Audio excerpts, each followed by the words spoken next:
আমার চ্যানেলে তোমাদের সকলকে স্বাগত।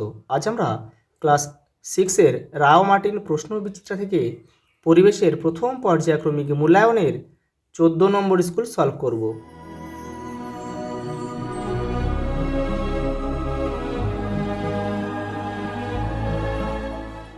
দেখো, প্রথম প্রশ্ন, বালি ও লোহাচুরের মিশ্রণ থেকে লোহাচুরকে আলাদা করা যায়, এটা হবে চুম্বকের সাহায্যে।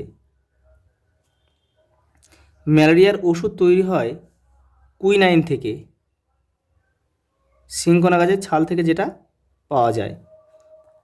আর সর্পগন্ধা থেকে রেসারপিন পাওয়া যায়, যেটা উচ্চ রক্তচাপ কমাতে কিন্তু সাহায্য করে। একটি রাসায়নিক সার, এটা হবে ডাই অ্যামোনিয়াম ফসফেট। আর ডিডিটি, ব্লিচিং পাউডার, ম্যালাথিয়ান, এগুলো হচ্ছে রাসায়নিক কীটনাশক, অর্থাৎ পতঙ্গ দমন করতে এগুলো ব্যবহার করা হয়।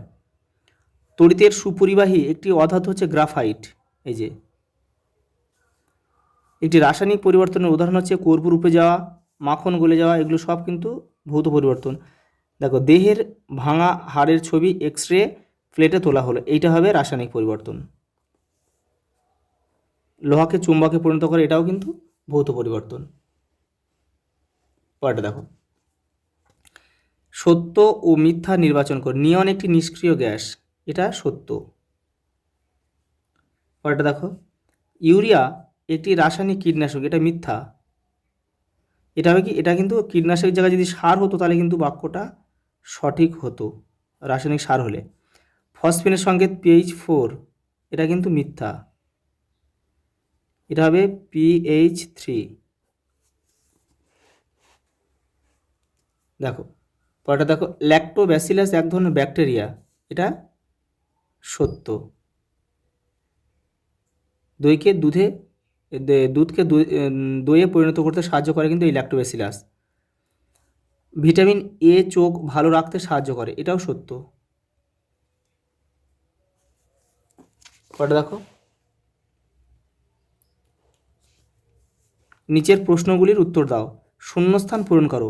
মিথেনে হাইড্রোজেন পরমাণুর সংখ্যা কতগুলি হবে? দেখো, মিথেনের সঙ্গে CH4, তাহলে হাইড্রোজেন পরমাণুর সংখ্যা কতগুলো? 4টি। তাহলে আমরা লিখব 4টি।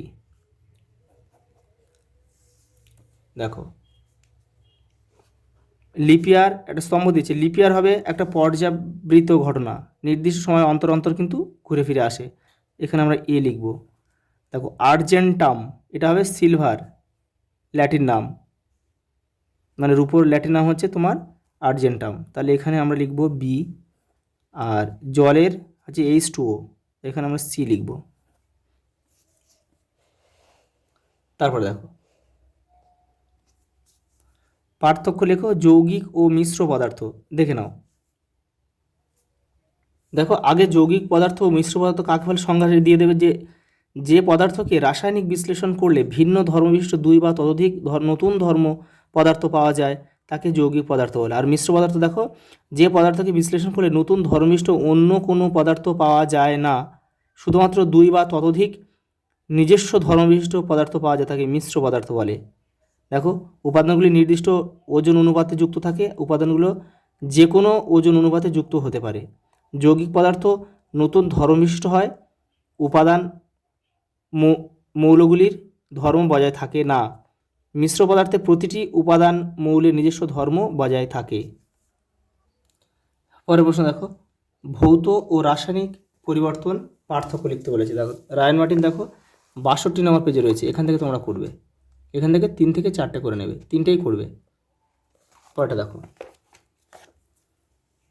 মিথজীবিতা ও পরজীবিতার পার্থক্য দেখে নাও। এ দেখো, মিথজীবিতা, পরজীবিতা, এখান থেকে তোমরা করবে। দেখো, দুটি ভিন্ন গোষ্ঠীভুক্ত জীব পারস্পরিক সহযোগিতার পুষ্টি সাধন করে। আর পরজীবিতা কি? দেখো, পরভোজী জীব কোষ দেহ থেকে খাদ্যরস শোষণ করে পুষ্টি লাভ করে, কিন্তু পোষকের ক্ষতি সাধন করে। দেখো, মিথজীবিতা দেখো, উভয় জীবই উপকৃত হয়, আর পরজীবী জীব উপকৃত হলেও পোষক জীব ক্ষতিগ্রস্ত হয়। দেখো, সরল বা কঠিন খাদ্যের আদান প্রদান ঘটে, আর পরজীবী জীব কর্তৃক সরল খাদ্যরস গৃহীত হয়। জাপ পোকা ও পিঁপড়ের মধ্যে হয়, এটা উদাহরণ দেওয়া আছে আর কি। অর্থাৎ মানুষ ও গোলকৃমির সম্পর্ক। পরের প্রশ্ন দেখো, ধাতু ও অধাতুর মধ্যে পার্থক্য। এখানে রয়েছে অনেকগুলো, এখানে যেহেতু 2 রয়েছে তোমরা এখানে 3 থেকে 4টে কিন্তু দেবে। দেখো এরা সাধারণ অবস্থায় কঠিন, অধাতু দেখো সাধারণ অবস্থায় তরল গ্যাসীয় হতে পারে। দেখো ধাতুগুলি সাধারণত দৃঢ়, শক্ত, ওজনে ভারী হয়। অধাতুগুলি ভঙ্গুর, হালকা ও নমনীয় হয়। ধাতু সাধারণভাবে তাপ ও তড়িতের সুপরিবাহী, অধাতু সাধারণভাবে তাপ ও তড়িতের কুপরিবাহী। ধাতুর ধাতব ঔজ্জ্বল্য আছে, অধাতুর ঔজ্জ্বল্য নেই। এই ব্যতিক্রম কিন্তু তোমরা এই ব্র্যাকেটের মধ্যে কিন্তু দিয়ে দেবে। দেখো পরেরটা 2, একটি বাক্যে উত্তর দাও। একটি করে পর্যাবৃত ও অপর্যাবৃত ঘটনার উদাহরণ দাও। দেখো পর্যাবৃত ঘটনা কি, দেখো পূর্ণিমা, দিন রাত্রি সংগঠন আর কি, দিন ও রাত সংগঠন। আচ্ছা এবারে অপর্যাবৃত ঘটনা দেখো, এখানে দিচ্ছি লিখে, বন্যা, খরা, এগুলো সব কিন্তু অপর্যাবৃত ঘটনার উদাহরণ। সামুদ্রিক মাছের যকৃতে কি কি ভিটামিন থাকে? ভিটামিন এ আর ডি। সংকেত লেখো, কার্বন টেট্রাক্লোরাইড, CCl3, সরি এটা 3 হবে না, এটা 4 হবে, CCl4।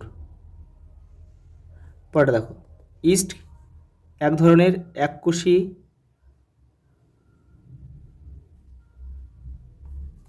ছত্রাক। দেখো পরিষ্কার চুন জলে ফুঁ দিলে কি ঘটবে? জলটি ঘোলা হয়ে যাবে।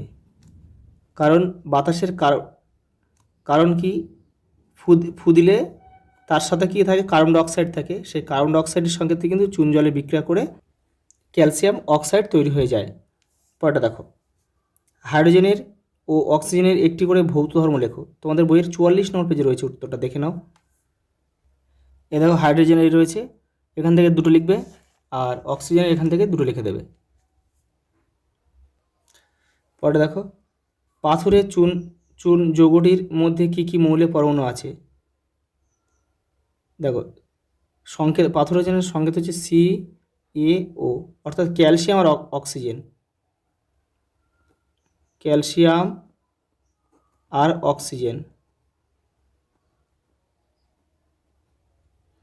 পরেরটা দেখো, পরাগ মিলন কি? তোমাদের বইয়ের 8 নম্বর পেজে উত্তরটা রয়েছে, এই যে এখান থেকে তোমরা এই পর্যন্ত লিখবে। পরেরটা দেখো, লাল পিঁপড়ে ও কাঠবিড়ালি কীভাবে উদ্ভিদের উপর নির্ভরশীল তা উল্লেখ করো। দেখে নাও।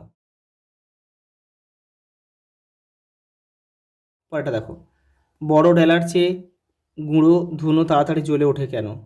দেখে নাও।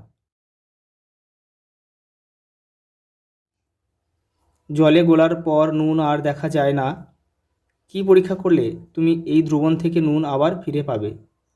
দেখে নাও। এটা তোমাদের বইয়ে দেখো 54 নম্বর পেজে রয়েছে, এটা হবে কেলাসন পদ্ধতি। এই যে এখান থেকে তোমাদের এই পর্যন্ত লিখতে হবে। আজ এই পর্যন্ত, দেখা হবে পরের ভিডিওতে।